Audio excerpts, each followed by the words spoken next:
শেষ একটা প্রশ্ন আসছে, বন্যা আসলে অনেক সেলিব্রিটি দেখা যায় মানবতার ফেরিওয়ালা,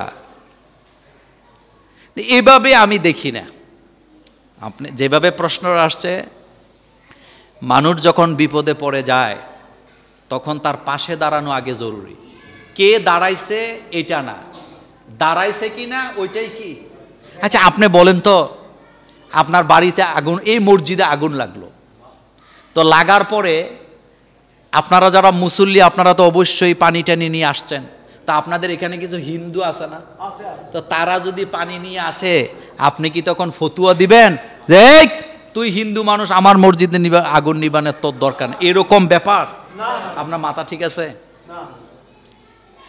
আমরা কাউকে দূরে ঠেলে দিব না।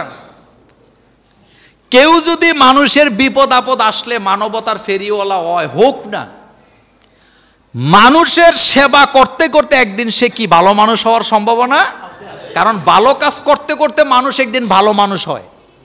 এই জন্য তিরস্কার না, সুযোগ দেন, আসুক, সবাই মিলে আসেন, বিপদগ্রস্ত মানুষের পাশে কি দাঁড়াই, সবাই মিলে দাঁড়াই, দাঁড়ানো উচিত আমি মনে করি।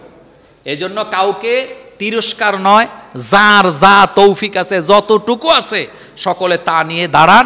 এবং যারা সেলিব্রিটি হোক, সে সেলিব্রিটি, এটা তার ব্যক্তিগত ব্যাপার, সে লোক দেখানোর জন্য এটা করতেছে না কেন করতেছে এটা তার ব্যক্তিগত ব্যাপার। কিন্তু আমি দেখতেছি সে বিপদগ্রস্ত মানুষের সামনে কি দাঁড়িয়েছে, বিপদগ্রস্ত মানুষের পাশে দাঁড়িয়েছে, অন্তত এই থেকে আমার একটা পজিটিভ চিন্তা ভাবনা থাকার কি দরকার আছে। আল্লাহ পাক আমাদেরকে বুঝার তৌফিক দান করুক। শেষ কথা মোহতারাম, গত 21শে আগস্ট ডক্টর ইউনূস সাহেব এক প্রজ্ঞাপনে বলা হলো এখন থেকে বাংলাদেশের কোনো মাহফিল ধর্মীয় অনুষ্ঠান করতে কোনো অনুমতি নিতে হবে না।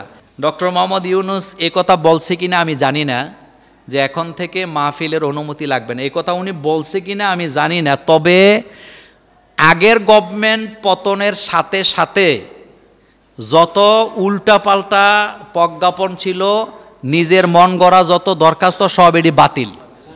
আরেকটা কথা আপনাদেরকে বলি, বাংলাদেশের কোনো আইনে মাহফিল করতে অনুমতি লাগবে এরকমের কোনো আইনই বাংলাদেশে ছিল না।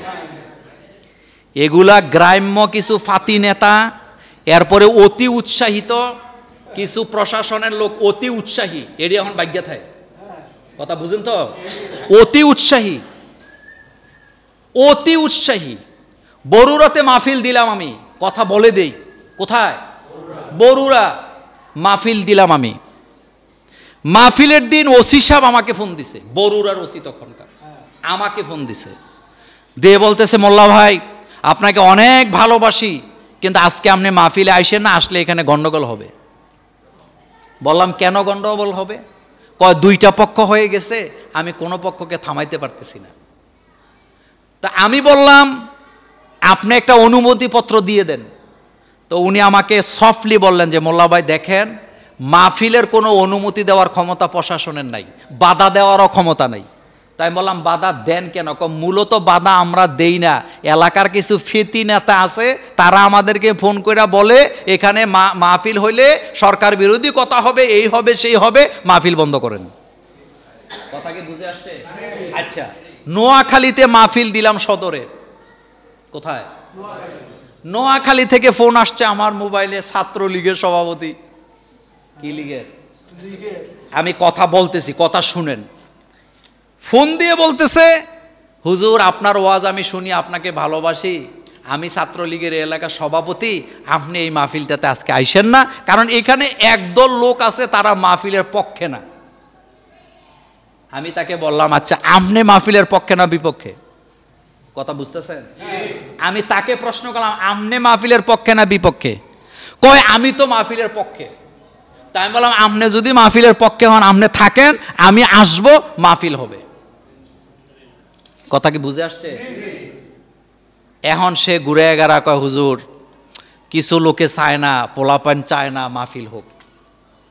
আমি বলছি ঠিক আছে, আপনি মাহফিলের সভাপতিকে বলেন আমাকে ফোন দিতে।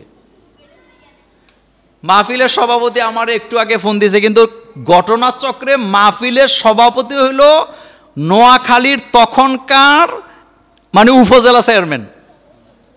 কথা কি বুঝেন? কে? এবং আশ্চর্য হবেন, ওনার ঘরের সবাই আমাদের ভক্ত, ওনার ওয়াইফও আমাদের ভক্ত, উনি নিজেও ভক্ত। এখন আমাকে বলতেছে হুজুর নাম্বার দেন, কে আপনারে ফোন দিয়েছে তারে খুঁজে বাই করি। দিলাম নাম্বার, এরপরে থেকে তার নাম্বার আর খোলা নাই। পরে মাহফিলে যায় শুনি তারে ধইরা জাগা মতো নিয়ে রাখছে। কথাগুলি কেন, অনেক কথা তো পেটে আছে বলতে পারি না, আজকে বললাম। মাহফিলে যারা বাধা দিয়েছে তাদের শরীরের ভিতরে কোনো না কোনো ভাবে ইহুদিদের রক্ত প্রবাহিত হচ্ছে।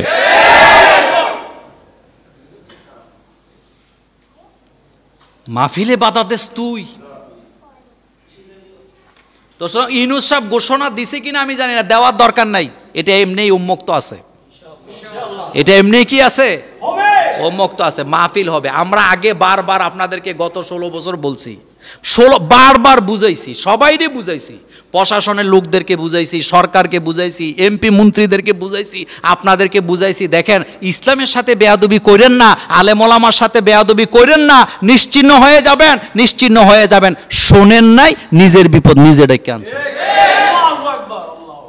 আমরা আলেমরা লাঠি হলে আপনাদেরকে পিটাইছি, গালি দিছি, সহ্য করছি। কি করছি?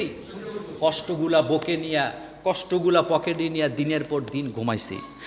আমি বাহাবাও দেই নাই বাংলাদেশে। আমি, আপনারা দেখছেন আমার ভিডিও ইন্ডিয়াতে, ওই যে এরা আছে, সাক্ষী আছে, ইন্ডিয়ার হিন্দুরা লক্ষ লক্ষ আইডিতে তাদের জায়গায় পোস্ট করছে আমাদের এই মসজিদের আলোচনা, যে হিন্দুদের মন্দির ভাঙা যাবে না, লোকদের উপর অত্যাচার করা যাবে না। এই কথাগুলো আমরা আলেমরাই মানুষকে থামাইছি। আমি আপনাকে বলি, আলেমদের উপরে যেই পরিমাণ নির্যাতন হয়েছে, আমরা আলেমরা যদি মানুষকে গত সপ্তাহে খেপায় দিতাম, তাদের আড্ডি খুঁজে পাওয়া যেত না। আমরা মাফ করে দিছি মিয়া, এটা ইসলাম থেকে শিখছি, আমরা মাফ করে দিছি। রেস করছে আমার মসজিদে যারা হামলা করছে সবগুলোর আমি ধরাইতে পারতাম 1 ঘন্টার মধ্যে। মাফ করে দিছি, যা মাফ করে দিলাম। কারণ আল্লাহ পাক বলছে যারা মাফ করে আমি তাদেরকে মাফ করি। এখানে কোনো বিদ্বেষের ব্যাপার না, রাজনৈতিক ব্যাপার নয়। আপনি ইসলামের পক্ষে কাজ করবেন, আপনি ইসলামের পথে থাকবেন, আপনি ন্যায়ের পক্ষে থাকবেন, আপনি সাদাকে সাদা বলবেন, কালোকে, তাইলে না আমি আপনি মানুষ। আপনি দলকানা হন কেন? আপনি দলকানা হন কেন? শেষ কথা বলি, ভবিষ্যতে বাংলাদেশে যুগের পর যুগ মাথার উপরে নারীরা নেতৃত্ব দিবে, এটা আমরা চাই না। কারণ তাদের মাথার ভিতরে হিংসা ভরা। বাংলাদেশে আইন করা হোক, 2 মেয়াদের বেশি কেউ প্রধানমন্ত্রী হতে পারবে না। কিসের গণতন্ত্রের ওয়াজ করেন আপনি? আপনার দলের যিনি সভাপতি হয়, যুগের পর যুগ হেতেই সভাপতি, হেতে আটতারে না, পা একটা হেদিকে চলে যায়, হেদিকে চলে যায়, হেতে সভাপতি। যুগের পর যুগ একজন প্রধানমন্ত্রী, যুগের পর যুগ একজন, বছরের পর বছর একজন নারী নেতৃত্ব। বাংলাদেশে লক্ষ লক্ষ মেধা থাকতে, পুরুষ থাকতে, নারী নেতৃত্ব বছরের পর বছর মুসলমানের উপরে মানায় না। আল্লাহ রাসূল বুখারীতে বলেছেন, নারীদের নেতৃত্ব যতক্ষণ পর্যন্ত বাদ দিতে না পারবা, আল্লাহর গজব থেকে বাঁচতে পারবা না।